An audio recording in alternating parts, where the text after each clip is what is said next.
Okay, so I'm working on a Honda Pilot with a J Series V6 in it. It's 2005.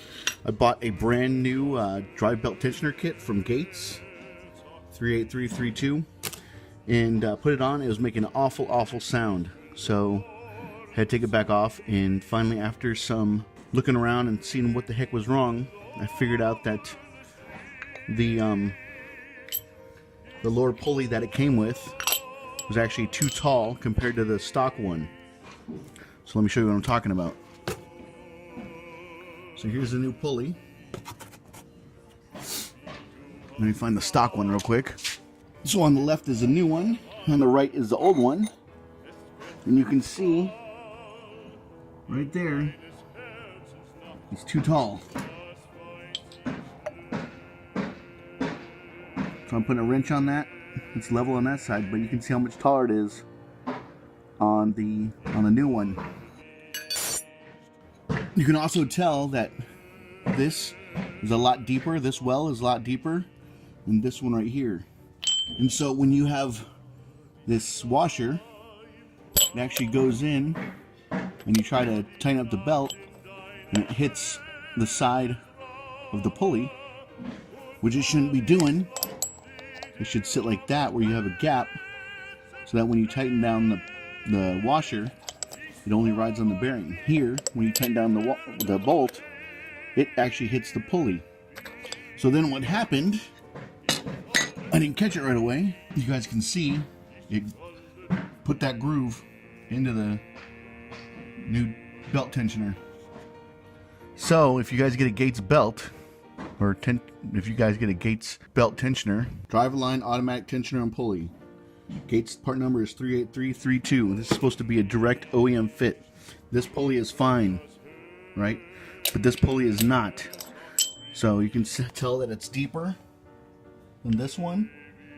This one's at a more shallow angle. This one's at a steeper angle as well. But yeah, it makes an awful sound. So if you guys are installing a Gates belt tensioner, not the time belt tensioner, but the drive belt tensioner, and you come to this pulley, the lower pulley, this is actually the top pulley, this is the lower one, go ahead, just do a quick glance and make sure that this is exactly the same as this one, because it's a real bummer when you try to start up your vehicle and there's a loud screeching sound, and it's actually walking out. The bolt that sits in here was actually walking itself out, becoming more loose, and it just did all this damage. So Gates, if you're listening, check the depth of your tensioners, please, or your pulleys, I should say. I used to have great faith in Gates, but I'm starting to lose my faith. You know, I used to have a lot of faith in Gates parts, but I had a time belt component kit that failed on me from Gates. Now this happens from Gates. I think I'm going to start looking at Dayco or other places besides Gates. So Gates, if you're listening, I know I'm nobody. I'm just a lonely man trying to fix cars out here. But if you guys are listening, please step up your game on quality control. And anybody else who's trying to do a tensioner on your drive belt on a J Series V6, this includes your Pilots, your Ridgelines, your Odysseys, some of your Acura models, your TLs, your CLs, your MDXs. Just double check this, because it's a real hassle, real freaking hassle to have to take this apart again when you bought all new parts and you thought everything was good to go. What a joke. What a joke.